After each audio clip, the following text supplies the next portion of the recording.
Channel இது வரைக்கும் subscribe பண்ணாதவங்க ப்ளீஸ் சப்ஸ்கிரைப் மை சேனல். கூடவே பெல் பட்டனை ப்ரெஸ் பண்ணிக்கோங்க. உங்களுக்கு லேட்டஸ்ட் வீடியோ உங்களுக்கு ரீச் ஆகும். இன்றைக்கி நம்ம பார்க்க போகிறது செட்டிநாடு நாட்டுக்கோழி குழம்பு எப்படி பண்ணுறதுன்னு பார்க்கலாம். இது வந்து பார்த்திங்கன்னா இப்போ சிக்கன் நாட்டுக்கோழி எடுத்துருக்கோம். நாட்டுக்கோழியில் வந்து 1 kgக்கு என்ன பண்ணுங்கிறத நான் இப்போ சொல்லியிருக்கேன். இதில் பார்த்திங்கன்னா கொஞ்சம் இஞ்சி பூண்டு பேஸ்ட்டு, கொஞ்சம் மஞ்சத்தூள்,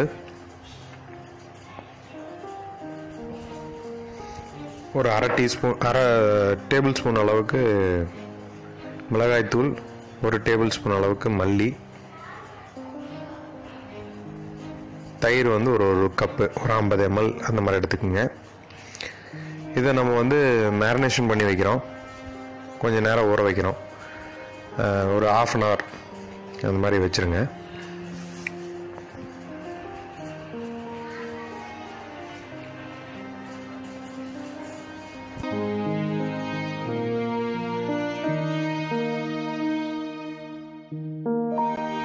ஊற வச்சதுக்கப்புறம் வறுத்து அரைக்கிறதுக்காக தேவையான பொருள் எடுத்துக்கலாம்.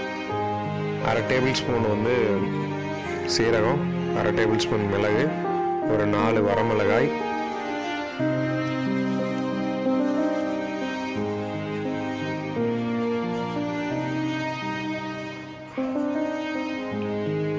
ஏலக்காய் ஒரு 3 நம்பர்,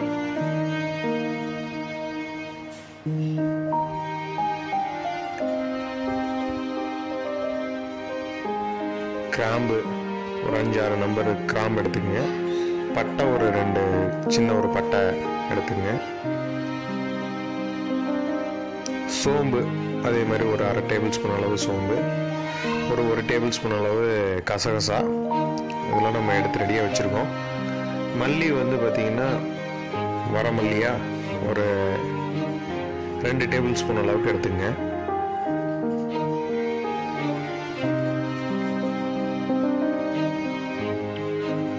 தேங்காய் ஒரு 1/2 மூடி தேங்காய் திருவி எடுத்துருக்கோம். இப்போ இது எல்லாத்தையும் எப்படி வறுக்கலாம், ட்ரையாக வறுக்கணும். எந்த எண்ணெயும் எதுவுமே போட வேண்டாம், ட்ரையாக வருங்க.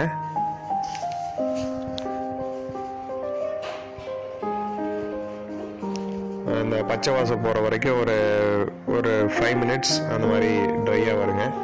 இந்த இதை மட்டும்தான் போடணும். இந்த கசகசாயும் தேங்காயும் அதுக்கப்புறம் தான் போடணும். கொஞ்சம் வறுத்ததுக்கப்புறம் இந்த கசகசா இதில் போட்டுடலாம்.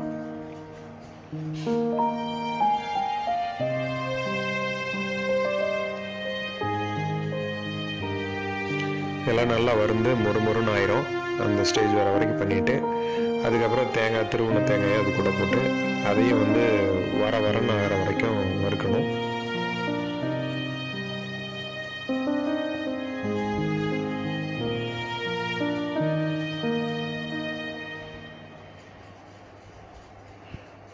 தேங்காயில் இருக்கிற எல்லா ஈரப்பதமும் போகணும். அந்த அளவுக்கு நல்லா வறுத்துக்கலாம்.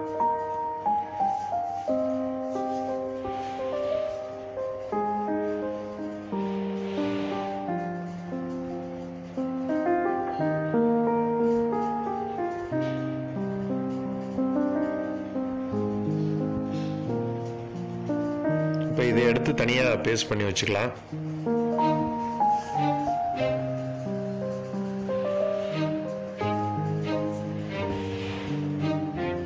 இப்போ சிக்கனை வந்து நம்ம குக்கரில் வேக வச்சுக்கலாம். அது கொஞ்சம் நமக்கு சீக்கிரமாக அது வேலை நடக்கும். அதனால் வந்து நம்ம குக்கரில் வேக வச்சிடலாம். இப்போ அந்த 1 kg சிக்கனில் வந்து ஜிஞ்சர் கார்லிக் பேஸ்ட்டு, தயிர், மிளகாய்த்தூள், மல்லித்தூள், மஞ்சத்தூள் எல்லாம் போட்டு நம்ம ஊற வச்சுருந்தோம். அது 1/2 மணி நேரத்துக்கு அப்புறம் கொஞ்சம் உப்பு போட்டு குக்கரில் வேக வச்சுருங்க.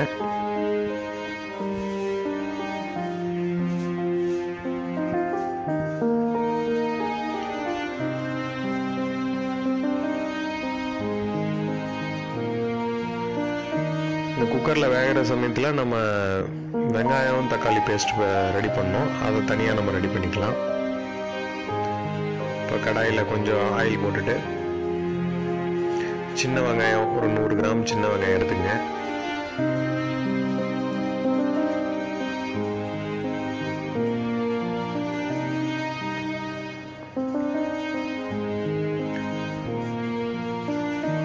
டேபிள் டீஸ்பூன் அளவுக்கு சீரகம் எடுத்துங்க. சீரகம் அதில் போட்டுடலாம்.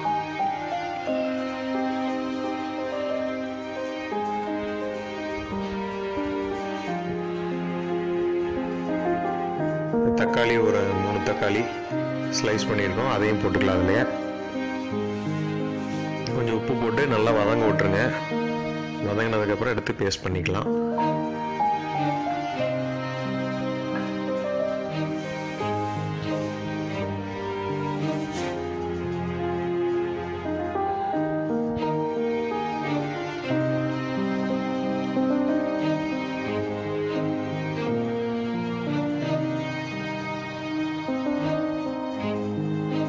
தக்காளி நல்லா வதங்கினதுக்கப்புறம் அதில் மல்லித்தூள் கொஞ்சம் சேர்த்துக்குங்க. மல்லி நம்ம அதிலே போட்டிருக்கோம் அரைக்கிறதுக்கு. இதுலேயும் கொஞ்சம் பவுடர் கொஞ்சம் போட்டுங்க. ஒரு டேபிள் ஸ்பூன் மல்லியும் 1/2 டேபிள் ஸ்பூன் அளவுக்கு மிளகாத்தூளும் இதில் போட்டு வறுத்துக்கலாம். இதை தனியாக நம்ம எடுத்து பேஸ்ட் பண்ண போகிறோம். அதே மாதிரி நம்ம தனியாக ட்ரையாக வறுத்ததையும் தனியாக பேஸ்ட் பண்ணணும். ரெண்டையும் பேஸ்ட் பண்ணி வச்சுக்கலாம். இப்போ சிக்கன் வந்து ரெடி ஆகிடுச்சு. குக் ஆனதுக்கப்புறம் நீங்கள் அரைச்சி வச்சு பேஸ்ட்டை இதில் ஆட் பண்ணிடலாம். ஃபஸ்ட்டு இந்த வறுத்து அரைச்சதை வந்து நம்ம ஆட் பண்ணுறோம்.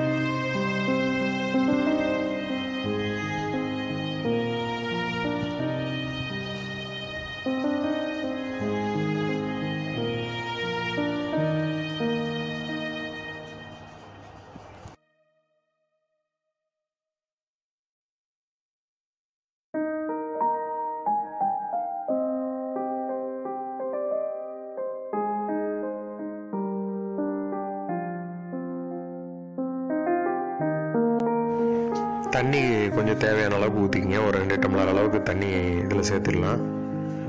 அதுக்கப்புறம் கொஞ்சம் கருவேப்பிலை, ஒரு 2 கொத்து கருவேப்பிலையும் இதில் போட்டுடலாம். அந்த பச்சை வாசத்தில் நல்லாயிருக்கும், ஃப்ளேவர் நல்லாயிருக்கும்.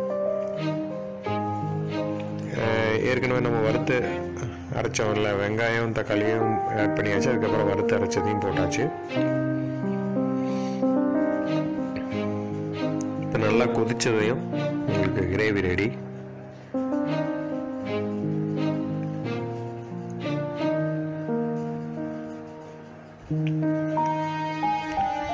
ட்ரை பண்ணி பார்த்துட்டு ப்ளீஸ் கிவ் யுவர் கமெண்ட்.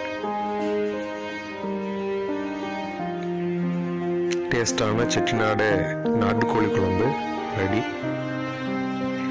நம்ம இந்த ரெடியானதையே வச்சுட்டு நம்ம வறுவல் பண்ணிக்கலாம். தனியாக எடுத்து வறுவல் பண்ணிக்கலாம். இந்த குழம்பையே வச்சு பண்ணால் போதும். இது தனியாக நான் பண்ணியிருக்கேன். இதில் வந்து பார்த்திங்கன்னா பொடியாக நறுக்கின வெங்காயம் தக்காளி கருவேப்பிலை இதெல்லாம் போட்டு நம்ம வறுத்துருக்கோம். அதுக்கப்புறம் ஒரு 2 கரண்டி குழம்பு ஊற்றிருக்கோம். ஊற்றி நல்லா ட்ரையாக வறுத்துருக்கோம். ட்ரையாக வறுத்ததுக்கப்புறம் கடைசியாக வந்து மிளகு பவுட்ரு பெப்பர் பவுட்ரு எடுத்து ஒரு 2 டேபிள் ஸ்பூன் அளவுக்கு பெப்பர் பவுட்ரு போடுறோம். ஒரு 10 ml வந்து தேங்காய் எண்ணெய் இதில் ஊற்றிருக்கோம். ஒரு 2 மூடி தேங்காய் எண்ணெய் ஊற்றிருக்கோம். அதில் நல்லா போட்டு ட்ரையாக ஆகிற வரைக்கும் வறுத்துக்குங்க. செட்டிநாடு நாட்டுக்கோழி வறுவல் அதுவும் நம்ம ரெடி பண்ணிக்கலாம். ரெண்டுமே ஒரே குழம்புலேயே 2 வறுவலும் குழம்பும் ரெடி பண்ணிக்கலாம்.